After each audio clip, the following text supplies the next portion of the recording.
yang saya tulis berbentuk dalam kitab yang cuman terdapat 8 halaman, cuman saghirah, kitab kecil, kitab akidah untuk memperkokoh, memperkuat yaitu keimanan kita kepada Allah Subhanahu wa taala supaya tidak mudah goyang. Fima la budda minhu minal aqaidid diniyah. Di dalam risalah itu tidak bila tidak harus diterangkan oleh beliau Syekh Basri Ibn al-Hajj al-Marhubi tentang masalah aqaidid diniyah, tentang masalah akidah agama. Kenapa harus dijelaskan dan harus kemudian disampaikan risalah ini kepada umat supaya kemudian menjadi pondasi dasar dalam keimanannya, pondasi di dalam beragama.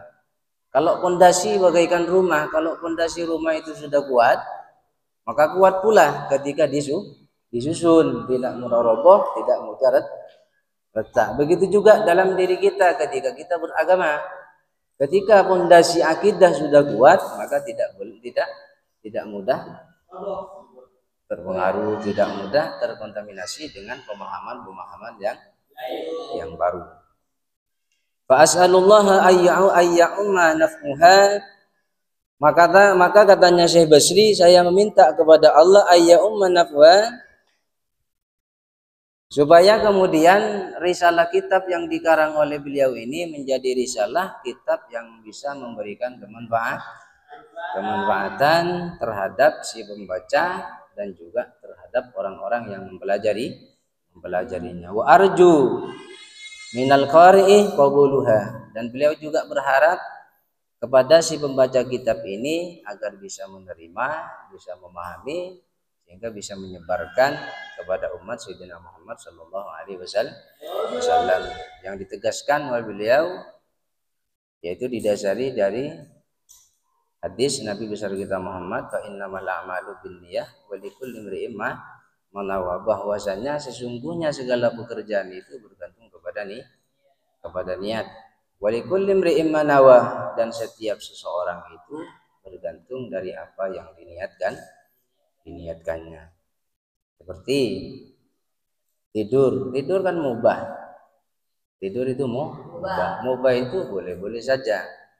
Artinya boleh saja. Boleh tidur, boleh tidak. Seperti makan, boleh saja hukumnya, bisa makan, bisa tidak makan. Seperti minum, boleh saja, bisa minum, bisa makan.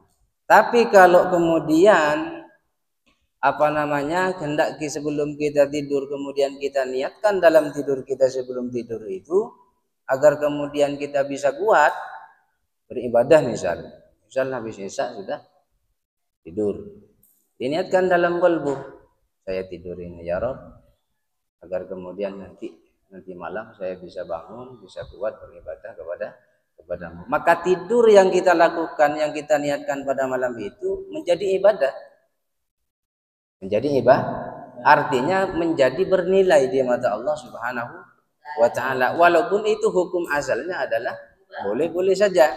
Artinya boleh saja itu dilakukannya tidak dapat pahala, tidak dilakukan juga tidak dapat pahala. Tapi kalau kemudian diniatkan dalam qalbu sebelum tidur, misal sebelum isya, setelah isya kemudian kita misal tidur jam 9, misal sebelum tidur kita niatkan dalam qalbu, makanya Nabi mengatakan walikulli imri'in ma nawa, setiap seseorang itu bergantung kepada dari apa yang diniatkan.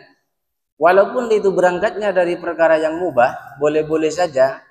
Ketika hal mubah dilakukan tak dapat pahala, tak dilakukan juga tidak dapat dosa. Artinya walaupun hukum asalnya adalah boleh saja, tapi ketika kemudian kita sebelum tidur diniatkan dalam qalbu, diniatkan agar kemudian sebentar malam, misal supaya saya kuat bertahajud, supaya saya kuat berzikir, supaya saya kuat sebentar malam ngaji Al-Quran, supaya kita kuat sebentar malam bisa bertafakkur dan lain sebagainya, supaya kuat saya beribadah, maka tidur itu menjadi tidur ibadah di mata Allah Subhanahu wa taala.